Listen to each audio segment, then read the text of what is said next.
What's shaking YouTubeites? Welcome to Lords of the Long Box presents the CovrPrice comic book Shakers of the Week. We have quite the contingent of bald people on this week's show. So, as always, I know we're late, but you guys expect this from us.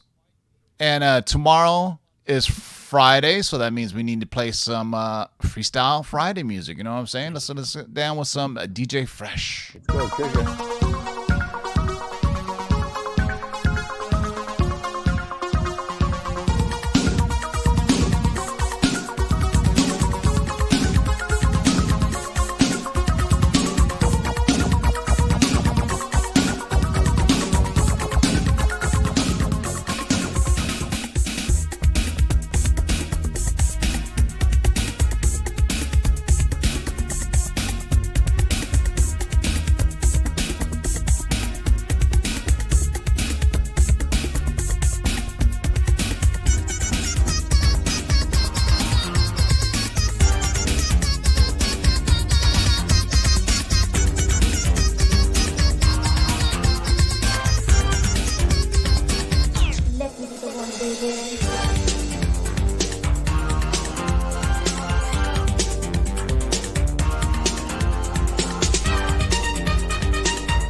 What is shaking, everybody?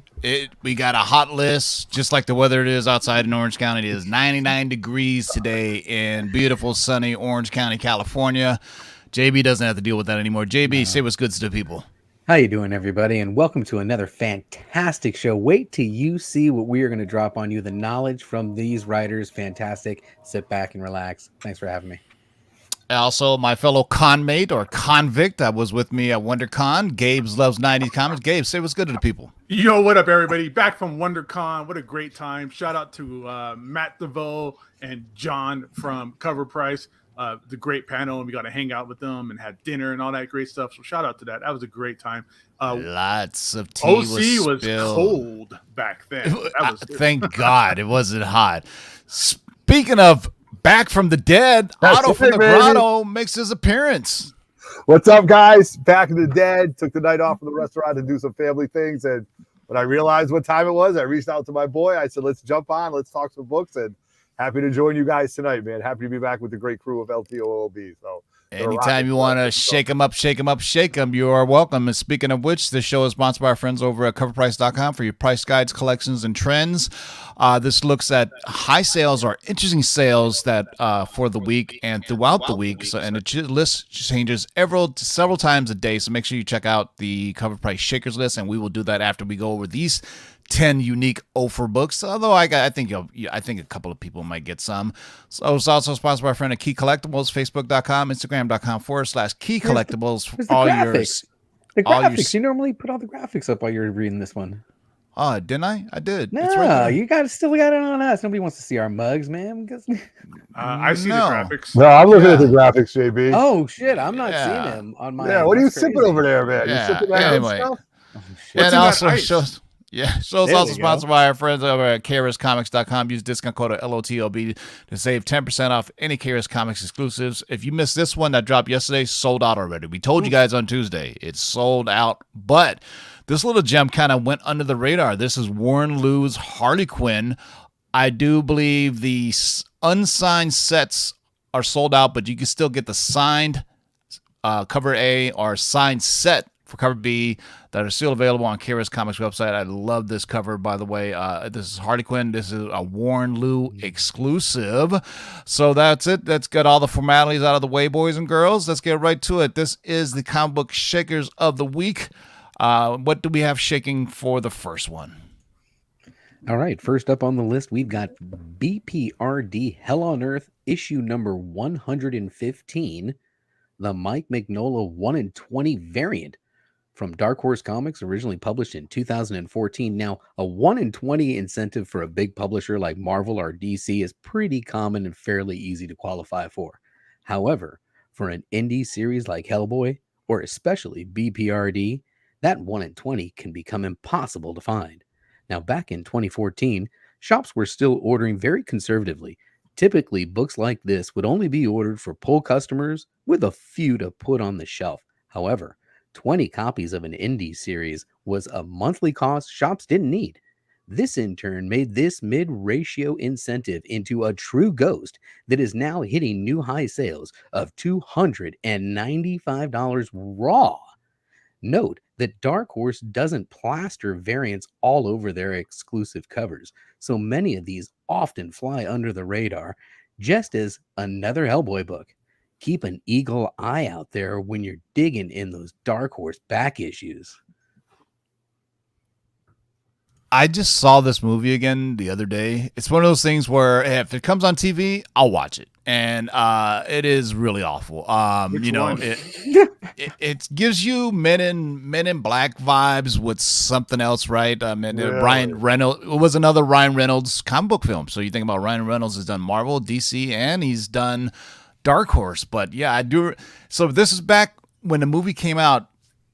It didn't really affect ticket sales. Comic book prices, all. And as Gabe was saying, when we were at the Cover Price panel at WonderCon, Matt touched on it, that nowadays how the market has changed and how news like this would make a book skyrocket. Like if BPRD came out now, right, it would blow up. But it was just at the time where, things just didn't get hot like that, so... but BPRD, very interesting concept, but could have been, great actors in it, but it just didn't, I think it suffered from being I think people thought it was like Men in Black, but supernatural, of course. But that anyway. Ryan Reynolds movie isn't based on this comic series. That Ryan Reynolds movie is R.I.P.D. R.I.P.D. Thank you. So what the hell is R.I.P.? That's another comic. I think that was based on a comic book too. Yeah. That was R.I.P.D. is another. I thought it was BPRD. I thought, because they deal with supernatural threats. So there is a what is it? R.I.P. Yeah. R.P.I.D. and then BPRD. Oh, just kill me now with all the acronyms. Yeah, Gosh darn it. Yeah.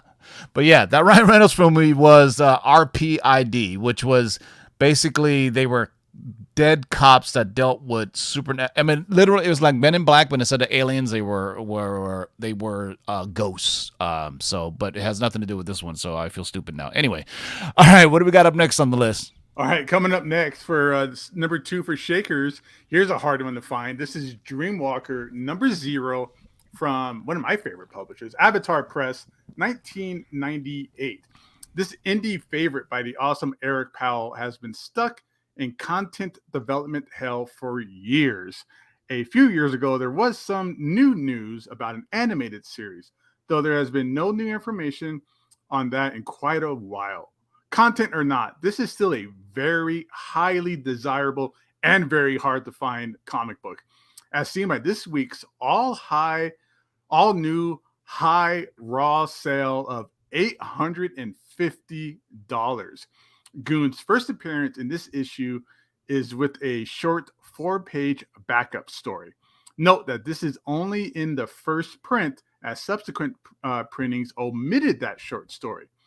Dark Horse has also reprinted the cover and their logo in place of the Avatar logo, and that can easily be mistaken for the original first print.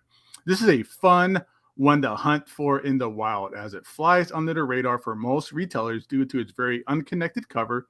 If you want to dig even deeper, There's a Goon prototype that predates this issue within Best Sellers #1, where Eric Powell had a story entitled Monster Boy. Enjoy those collectible rabbit holes, everybody, because these are tough to find. That's what it is, rabbit hole. I don't know have what the it's like.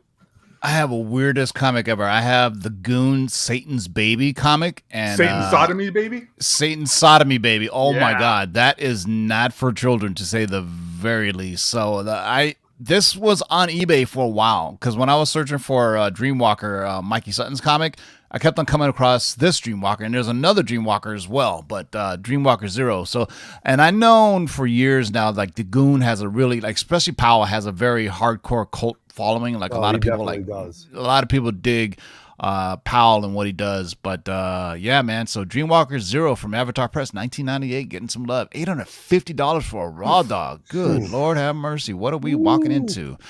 All right, what do we got up next, Otto? Number 3, we got the Wild Stallions, everybody. Check it out. This is 1991.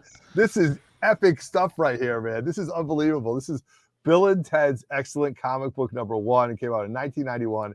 It's a Gap book we didn't know about until it sold for its first CGC 9.8 this week for $445. Keep in mind that high-grade WAs were selling for a whopping $8, leaving some room for those to seek out books with high profit attached. And sure, who knew it? Bill and Ted's first comic book would be one of them. Granted, like everything else, nostalgia is what's driving this book. With only 8 9.8s on the CGC census, that's really cool, I think. This isn't a commonly graded book. However, if you come across a cheap near mint copy, pick it up, man, and you'll be rocking out with the Wild Stallions. That's a great idea. To think that there's only 8 of them at a 9.8, and you could buy a bunch of these and see what you can get. Plus, there is a lot. You know? There is a lot going on that cover. You got Abe Lincoln, you got Death. I think Socrates is on there. Billy the Kid. Remember they kept on calling him Socrates? Socrates, oh yeah. The short dead dude. Yeah. Socrates. First, I want to shout out all the females in the group. Michelle from Moonlit Comics, also Geek Driven, also Ladybird Comics. I was on their show, so it's good to have some the females that represents the comic book community. I was on Nearing Nirvana a few weeks back, and I will be on Michelle's Moonlit Comics show. I think May. I forgot, she gave me a date, but I told her I'd make it. So Michelle, make sure you send me a reminder. So it just goes to prove you, man. There's female geeks as well, man. So and we're represented in our community. So if you follow the right people, like Nearing Nirvana and Moonlit Comics. All right, Bill and Ted's Excellent Comic Book, issue #1 from 1991, $445 for 9.8. Man, that is busy. That is a busy ass cover. Just even like the #1. Look at all the like little writings in it. It is nuts. All right, next up is a rather interesting book.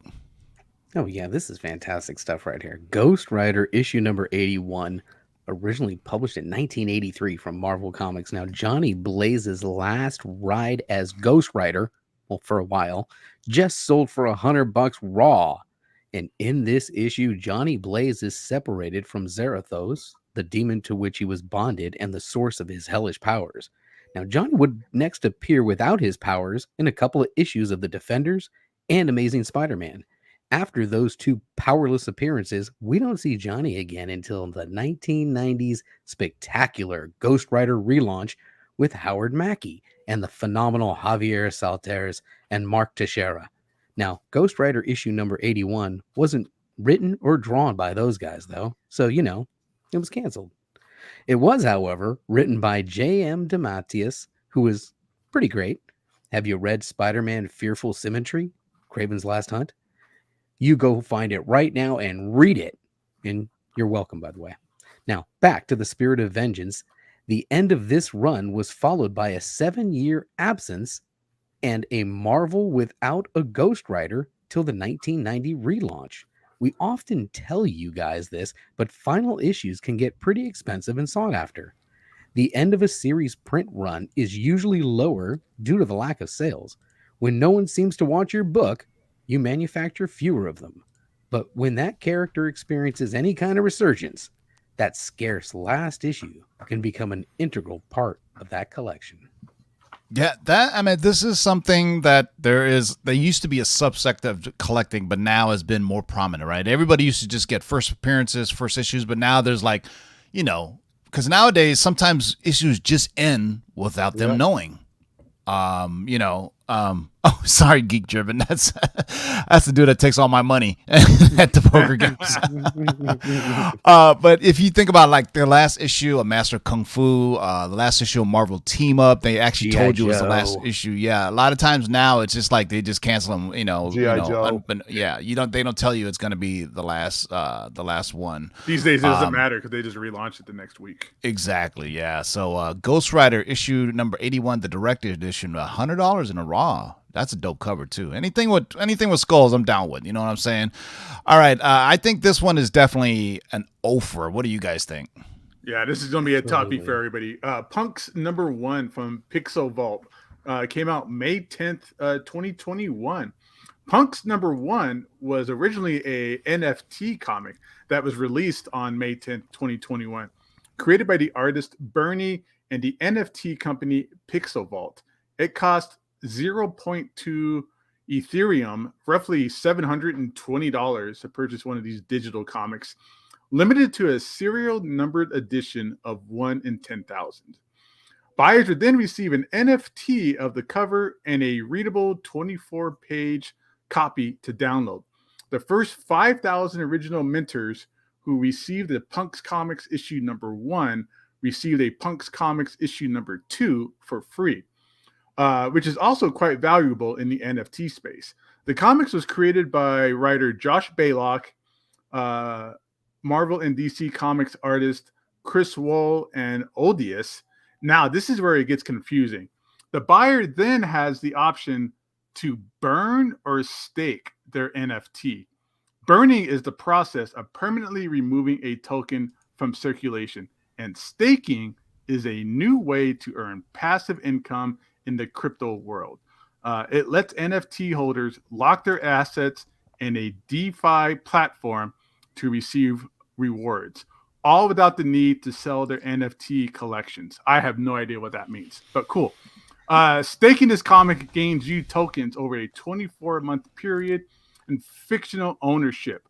Users who burn their NFT receive, in exchange, an exclusive and limited founders DAO, which gives them ownership of Punk's token and other crypto assets.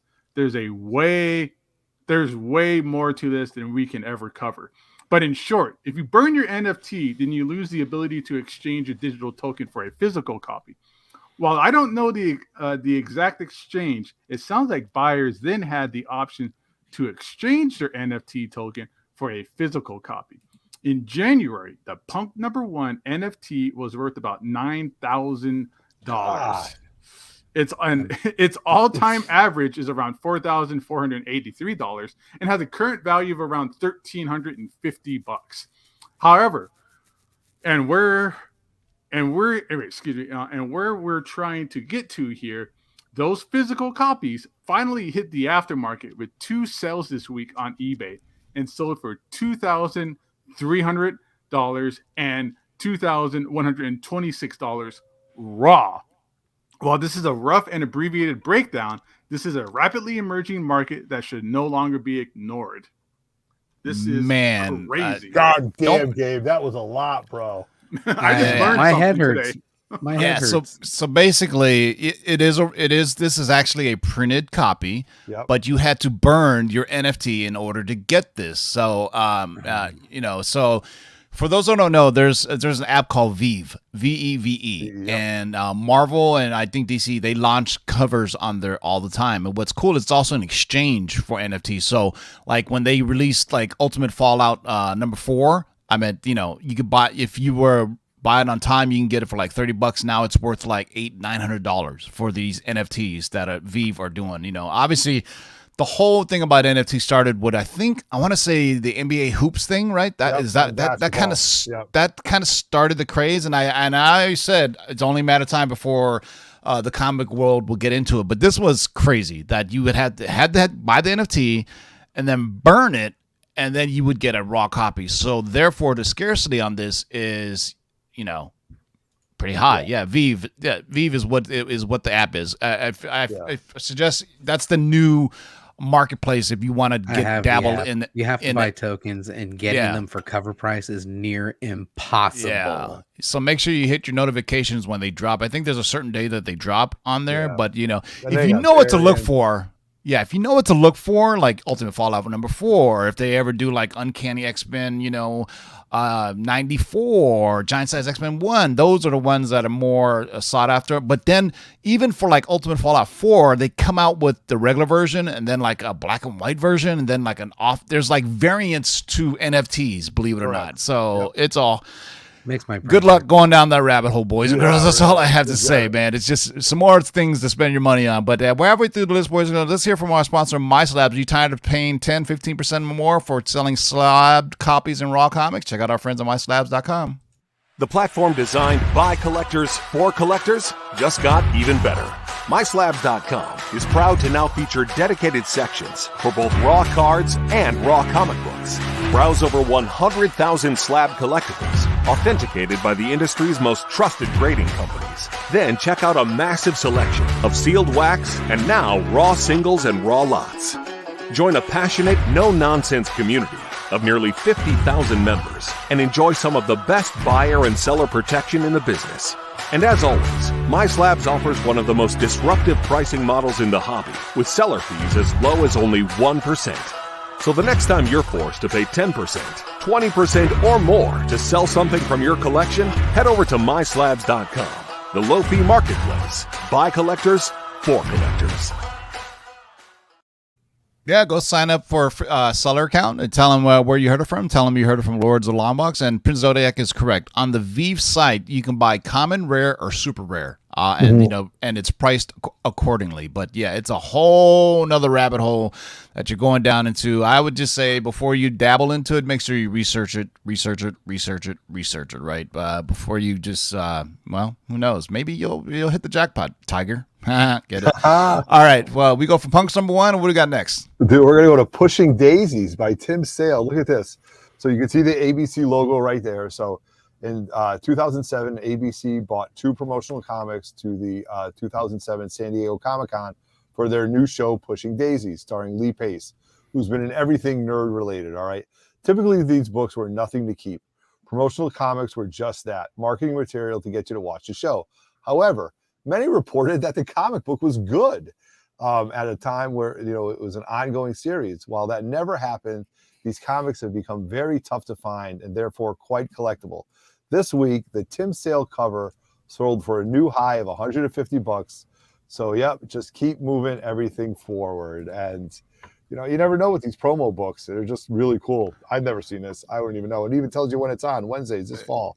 I remember the show actually, but I never knew there was a comic related to it. I mean, nowadays, I keep telling people even if it wasn't originally a comic book property, if there's a comic book based on it, like just get it, like Indiana Jones or all these weird properties. I mean, this is 2007, but you got to go back to like the 70s with Star Wars, and then even older than that, Gold Key with Star Trek.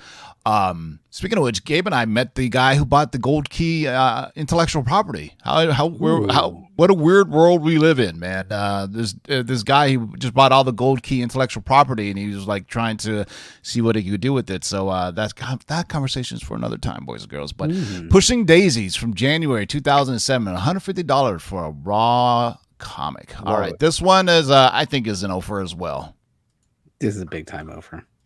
Next up, we've got Spider-Girl issue number 1, The Error, originally published in 1998. What error, you say? Here we go. Spider-Girl number 1 is a fun first issue to the ongoing series of a fan favorite, Mayday Parker. Typically, a high-grade raw copy sells for $30, with 9.8s at about $125. But what happens when there's a true, distinguishable error that's not widely known? Well, it sells for $1,100 in a 9.8, as we saw this week. Damn! Now, the error in this book is that the cover was printed without the cyan ink, giving it an overall and noticeable pink hue. Now, while the seller notes this is a one-of-one copy, the likelihood of more error copies out there is good. Granted, since this is the first time we've even seen in this error, it's not going to be an easy one to find. Now that we know that this exists, it's definitely one we're going to be out there looking for. So it's missing cyan. So I thought cyan was a pink color. Let me look up the color cyan I think again. that's blue. That's the blue, isn't it? Yeah, well, it's like a turquoise, I guess you could say. Let me see. It's a greenish blue color. So like if you would have seen it, you probably would have never guessed it, right? Unless you compared it side by side. But I think Spider Girl is getting a lot of hype now, and because there's been talk about Sam Raimi doing another Spider-Man movie with Tobey Maguire, and if he does that, it's going to be grown-up Peter Parker and MJ have a daughter, Right. and that's And he's a Spider youth Girl. minister. Yep. So I would look out for anything Spider Girl or that What If 105, where it's actually a what if story, but it's like what if Peter Parker and MJ had a child and it ended up being Spider Girl. So that's another one to look out for. But Spider Girl #1, the error, manufactured without cyan ink, 1100 for a 9.8. That's why we love the Shakers list. All right, what do we got up next? We're going back. Oh man, here we go. Here we got Tarot #4. This is the Mooney 1 in 50 variant. It wasn't quite the Tarot I thought we were talking about at first. This is from Marvel 2020. When it comes down to the Tarot series, the gorgeous David Nakayama Scarlet Witch 1 in 50 variant was the the David Nakayama Scarlet Witch 1 in 50 variant for the first issue was the go-to variant for this series. However, this Silver Surfer 1 in 50 variant by Stephen Mooney has now taken the crown with a 9.8 sale at $700 for a CGC 9.8. Keep in mind that this series was highly under-ordered with an estimated print run of 11,898 copies per Comic-Con. Stores were absolutely not buying 50 copies by the fourth issue, making this one a very, very scarce variant, hence this week's huge price bump. Yeah, I think I actually have the one with Scarlet Witch, and she appears on the cover inside of a tarot card. If you guys, I'm pretty sure you guys, if you bring it up, everybody remember it. But it's a gorgeous cover, and that's the one, because I had Tarot #4. But I remember seeing the solicitations for it. I go, I gotta have it because of the Nakayama art on it, and it was Scarlet Witch inside of a tarot card. But this one, like you said, 1 in 50. Who was ordering whatever qualifier it was to get a 1 in 50 of this one? So good luck with that, man. But Tarot #4, the Stephen Mooney 1 in 50 variant for almost 700 bolines. All right, it can't be a Shaker show without pre-code horror, right? Oh, Come on, going Here we go. back for this. Look at this one right here. Tomb of Terror #15 from Harvey Publishing in 1954. It not may be anywhere close to Halloween, but there were some major pre-core horror books that sold this week. One of those huge sales that blew our minds was the sale of a classic exploding face cover from Harvey Publications, a CGC 3.5 copy, love that grade, of Tomb of Terror #15 sold for $6,000, beating out the prior high sale in that grade from January of 2021 by $1,000. Harvey was just pumping out these classic covers in the early 1950s, including Black Cat Mystery Comics, Chamber of Chills 19, to name a few. And over the last 1 or 2 years, the demand for them has just been skyrocketing. This trend doesn't seem to be slowing at all, as there were records this week for a huge PCA key, including Punch Comics #12 with a CGC 2.5 selling for $22,800. And Mr. Mystery 13, a CGC 7.0 selling for $5,040. Pre-code horror, man. People love it. They dig it. Not my boat, but you got to respect it. Yeah, I believe this may be a SOTI cover. When you see that acronym SOTI, that means Seduction of the Innocent, which was the, which led to the congressional hearings, which led to the Comics Code Authority, which led to everything now. And then nowadays, it doesn't matter. But can you imagine 1954? I always say this: little Timmy coming home and with this, and the mom finding it, and just be a gasp with like a eyeball popping out of a head. You call it seduction of the innocent, man. As a kid, can you imagine seeing this? This is dope as fuck, man. You'd be like, I gotta have this. Let me roll this up, jam it in my back pocket, and hide it from my mother. Yeah. It's like when they put, parental guidance suggestions on records, immediately made people want to buy the records, right? I mean, from, Twisted Sister to Two Live Crew, people are like, what? It's got dirty language in it. Let me buy it, I'm going to buy it. Yeah. I mean, the other day I was listening to radio and a song comment came on from Rolling Stone called Bitch. And I was just like, what?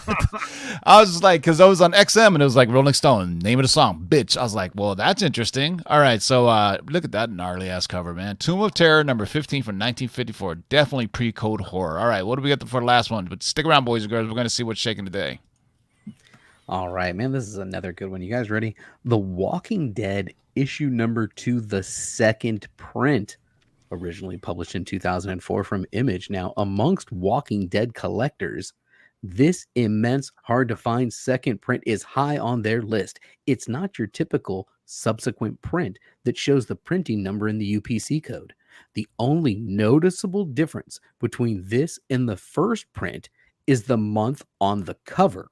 The first print shows November, whereas the second print features February. This can be found next to the price box. Now, while this one is sought after, this printing has always sold for much less than the first print. And while the first print has a high sale of $2,150 and a 9.8, this week, that second print sold for $2,000 and a 9.8, which was a new all-time high. So I've talked about it before, but the second prints used to be considered icky. And exactly. All the times that I worked, as long as I've worked at comic book stores, or Torpedo and other stores, and did cons, I came across a good amount of Walking Dead number 2 second print, and people would just overlook it and be, oh, this is the second print, and would just hand it back. Like, I don't want it. But now there's been this really strange new spotlight on second prints, and we can see that is still being a trend with this hitting almost $2,000 when there was a while where I couldn't even sell this to save my life. Yeah, jokes on them, right, Gabe? Rest in peace to that horse too. Damn shame what the zombies did to that damn horse. All right, boys and girls, let's go see what's shaking today as I seamlessly go from one screen to another. Seamless transition here, folks. Seamless transition, boys and girls. This is professionalism at its ultimate best. Really, it is. I mean, it's the segue into the transition. Yeah, I don't want to toot my own horn, but it's like the loading screen of a video game. You can't even tell.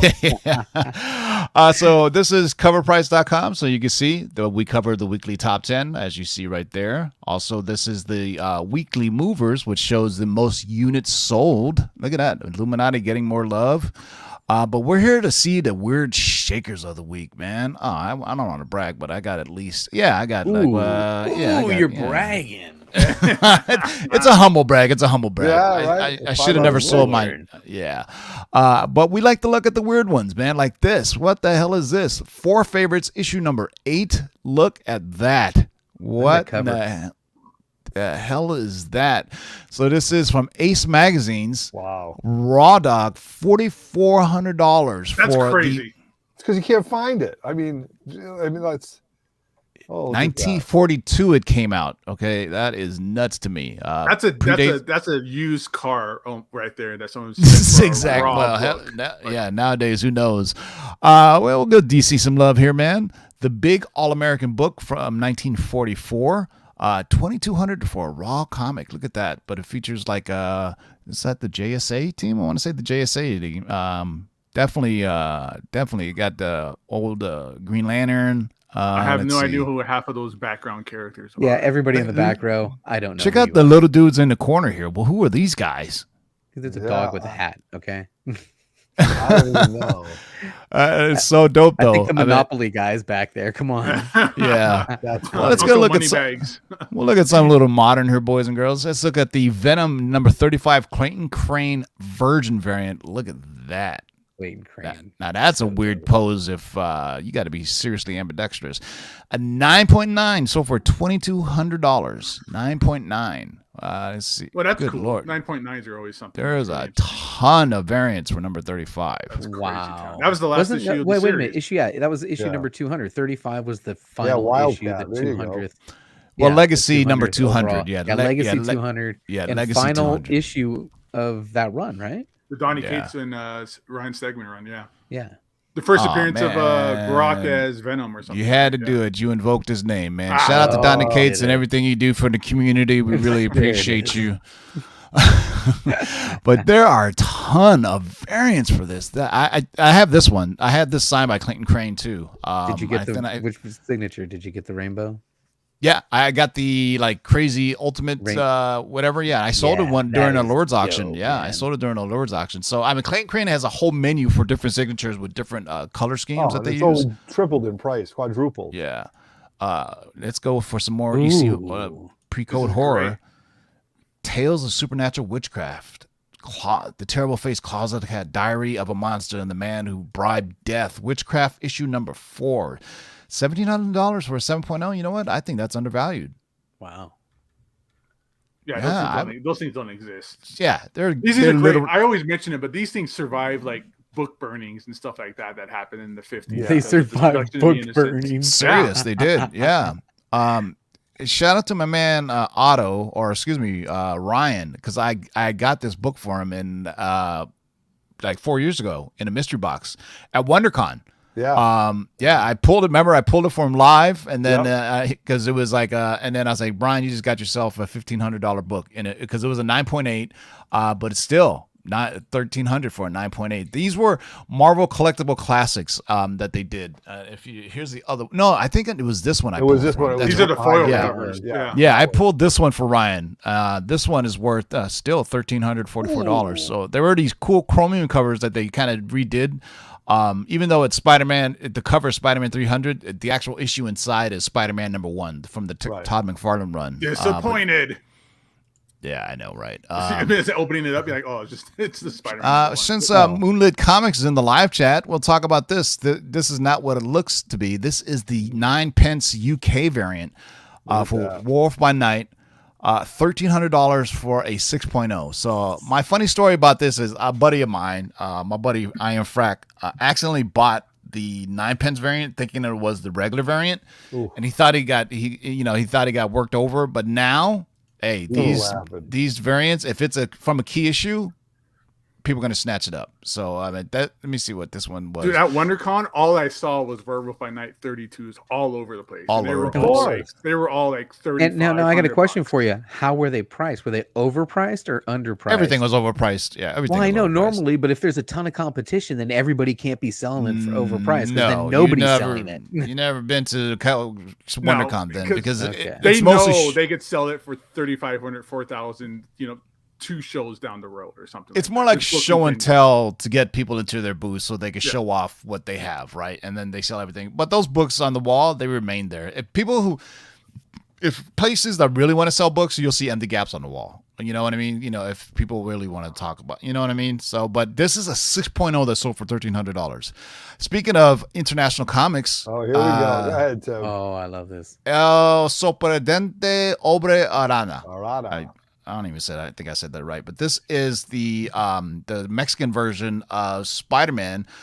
This is 6.0, sold for $1,250. What's interesting about this is the publisher took over the Spider-Man story and continued their own. In this world, Gwen Stacy never died.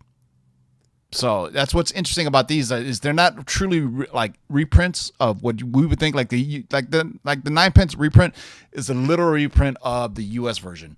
This What is issue number though? It broke off. So somewhere before she died, they kind of said, "Wait a minute, no, we're not going to do that." yeah. And They just let it. broke No, off. I mean they just kind of let it go, and it's kind of been a kind of this cult thing, and people went in to follow it because it actually shows him marrying Gwen Stacy and everything. It continues on the story where the writers did their own. Una publication más de la prensa. Okay. But anyway, if you find that, snatch it up. Another one here. I love like these kind of sci-fi from Showcase DC Comics number 17. First appearance of Adam Strange, $1,100 for a 4.0. Whoa, That's a fun book. Adam Strange was a great character. oh man. yeah. I mean, even though he was on Krypton and they didn't really kind of do him Yeah, justice, they didn't you know do what it I right mean? on that, Yeah. but I mean, but still, Adam Yeah. Strange is a classic DC character. But you can check out that Strange Adventures book that recently that Tom King and Mitch Gerrits did. That's just really cool. Yeah. Speaking of which, Tomb of Dracula, 3.5 sold for $1,000. Wow, 3.5 for $1,047. Oof. I wonder Just how much wait. my Just my wait 9. for that Yeah, book. I'm waiting for anything to happen so I can sell. I have a 9.0 signed copy. Black Cat has been getting hot recently. 9.4 sold for $1,000. I have a 9.4 so signed by Kevin Smith. And you ask, why, Tim, did you get a book signed by Kevin Smith? Because at that time, Kevin Smith was working on a Black Cat title, and he was doing a signing in Hollywood, and I got him sign it. All right. Whoa, look at this. It's dope. I love me some graffiti covers. This is the Punisher issue number 2, the Jerome Opeña 1 in 50 variant. Yeah. How dope is that? $700 for Raw, 1 in 50.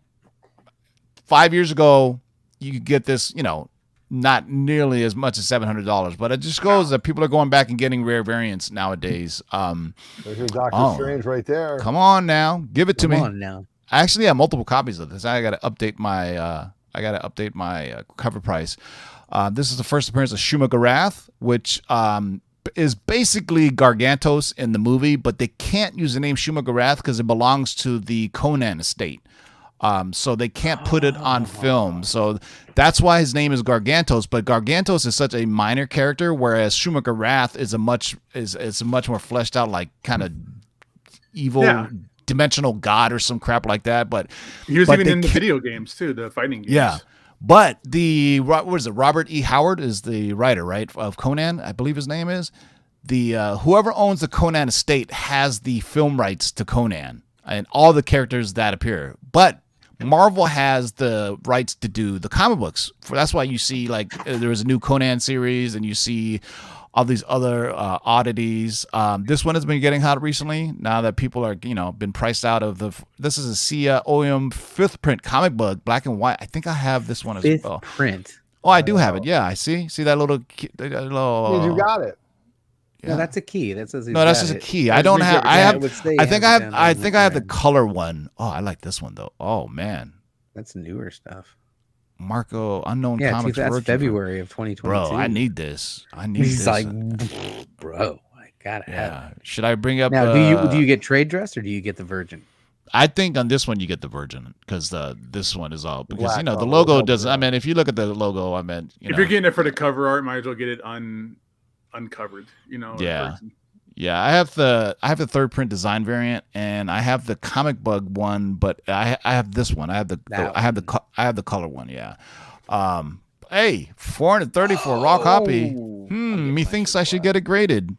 John Tyler Christopher. Oh, we all know how his negative variants are. This is the C2E2 limited at $3,000.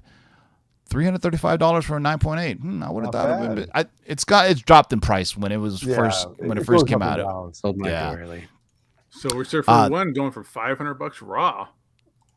As it should. I got by As it 7.0. This is $500 for raw. As soon as Silver Surfer comes in, as soon as it gets the Feige effect, it's gonna blow up, man. That book is my Red Wolf. favorite Marvel origin story of all time. That's the best origin story. Is that Silver Surfer? Yeah, Yeah. love it. Look at this, Tim. We've been talking about this book. Got to be 4 Red years, Wolf? 5 years. Red Wolf. Red Wolf is coming. It's At only a matter of length, time, we've boys and talked girls. about this $500 for a 9.0. I That's was Roy told. Thomas greatness right there.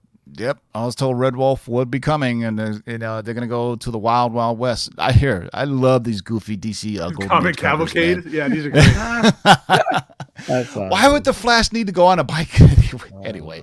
Why do any of them need to go on it? But anyway, that is hilarious. This is from 1943, so $463, man. But they're such goofy covers. If you let's look at the next one. Look at it. Yeah. They're like, is that a paddle? Like They're surfing.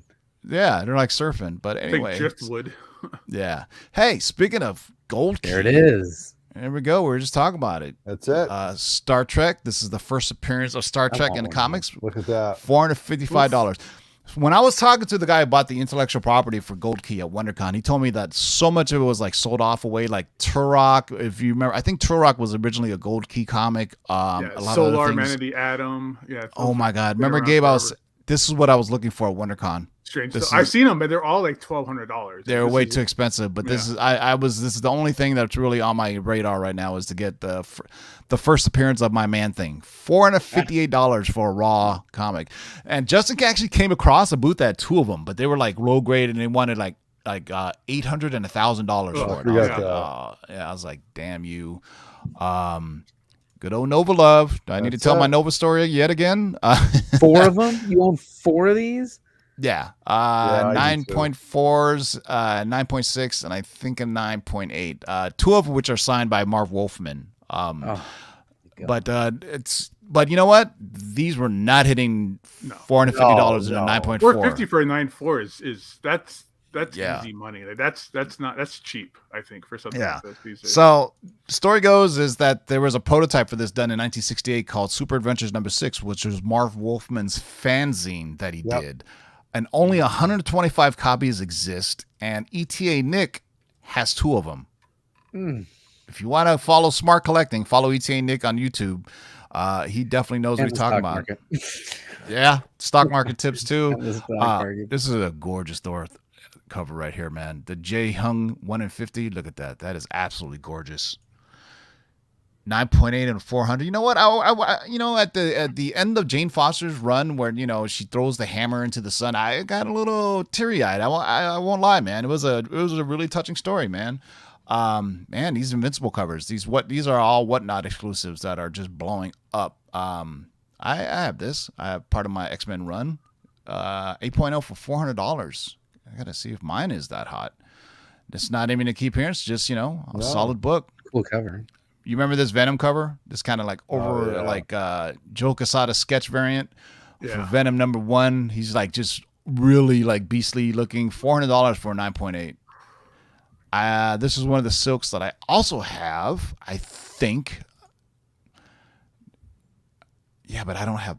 Do I have this one? This is the Comics Pro one. If you notice, because there's the second print and then the first print, and then this one is the same exact thing. It's just like absent of color, I guess, is lack of a better expression. Maybe what's that, sepia for those people who are those comic photographers? pros. Yeah, those are only given out at Diamond Retailer Summits. Yeah. Gabe, look at the Daredevil book. 163 right I here. love that Daredevil. Dude, this is a one. classic book. I'm going to talk about this book for a hot minute right here. Go for This it. is really, before you guys get into this book, this is really when Frank really got into his artwork. There's a fight scene in here that Frank Miller does that's Frank Miller, his line art, and this is fantastic. And it's very Neil Adams-ish. You guys don't know that Frank worked under Neil for years. And this book, by far, if you can find this book, do yourself a favor, because this is absolute fear that the Hulk does. And when Frank Miller does the Hulk, it's really good. But this is a panel by panel gem right here for a fight scene. So you guys need to peep this book out, man. This is a great book. That's great knowledge, Anno. I think people are missing out on Frank Miller Daredevil just in general. Like, Yeah. it's, we such talked it's about one of that the best today. runs of all time, man. Yeah. Great book. You're muted, TiVo. You're muted. And this is before Frank Miller took over. Like, he was just the Yeah. artist on this at the time. Right. Yeah, there was a time where I was like, that was one of my collecting goals, was to get the Miller run, which started at, I believe, 158 all the way up to like 205 or something like that. Yeah. But obviously everybody goes for I'll go back a little. 181 and 168. Yeah, 181 is a classic Yeah. cover too. Yeah. I just got that back. There's Those are great 161. books right there. Yeah, so I have quite a few of these Daredevil books. Yeah, I look at love that this cover cover. right But he's there. choking her with the Oh, hair God, jar. bullseye. cord. Yeah. Yeah, this to me for a while now, I got to get That it back one. because I pissed off. I sold it, but this is the first Frank Miller on Daredevil. Yeah. This is the there it first is. Frank Miller Daredevil. I've art. seen this all over WonderCon It's for like so $200. undervalued. Like, high grade. Really? Yeah. Yeah. For those, because I think these books are gonna go only up in price once he comes he gets the Feige effect. I don't know how what other way to put it, but this one, it was hot for a minute. I think I have this in a raw, or I may have sold it. I don't know.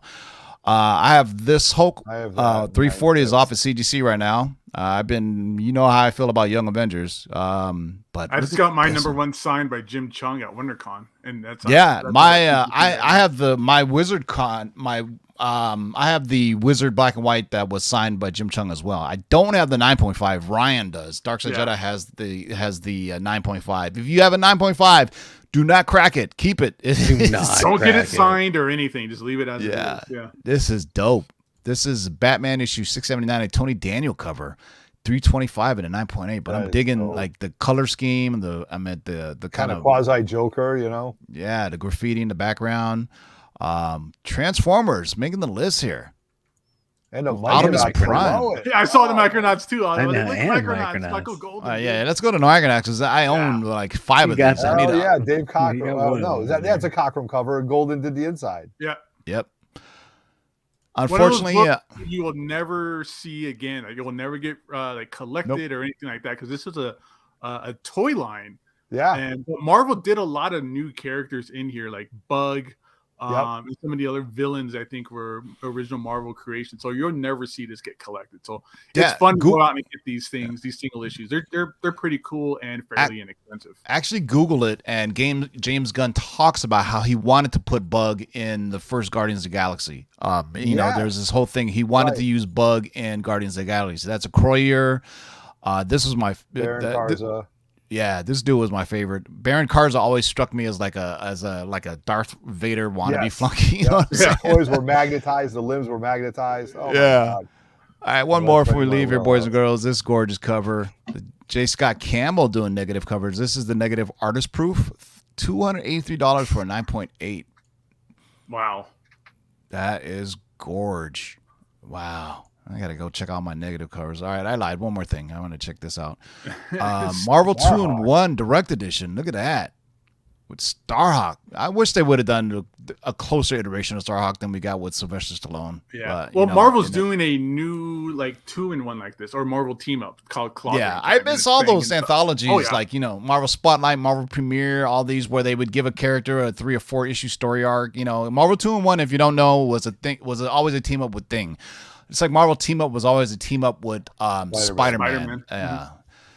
So that's what's shaking the day, boys and girls. It's always fun, you know, to sign up. It's only, you know, $6.99 a month, but if you read the tea leaves correctly, you kind of see how the market is going by just seeing these prices and what people are paying for these books. You know what I'm saying? So, and it's not a bunch of speculation like, hey, everybody, this movie got announced, so start buying all this stuff. It's really all about current sales and trends. Yeah, and Shakers, there's not a volume. It's just the number.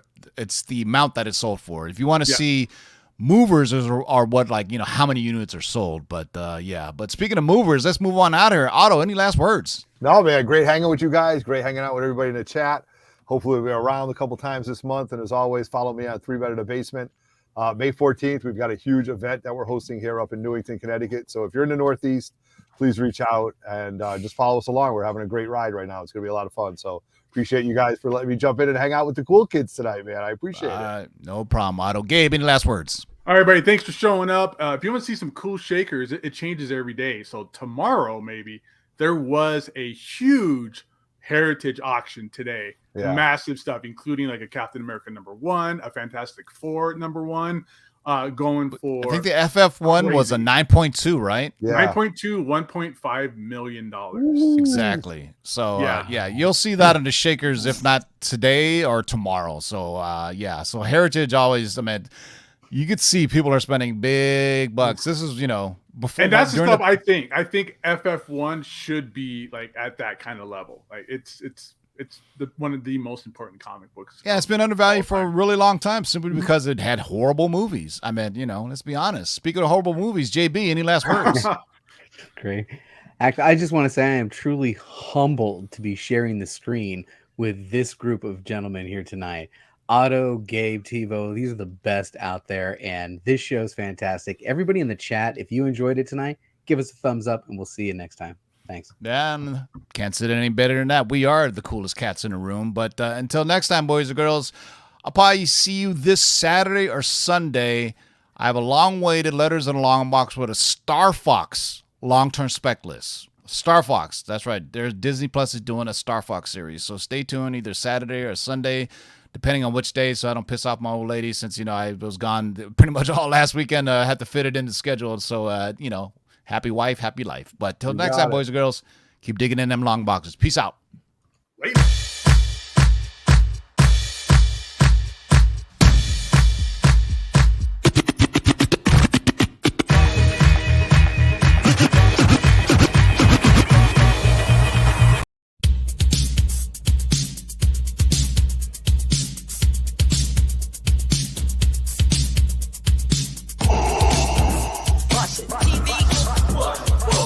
Shake and bake and pull it back. Oh my God.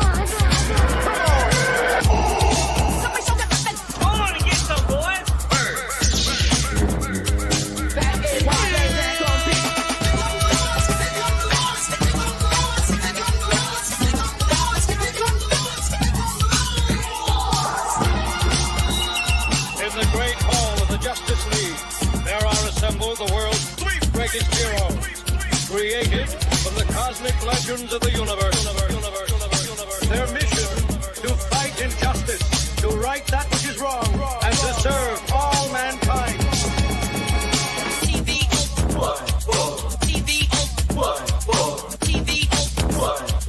Now that's a name I've not heard. In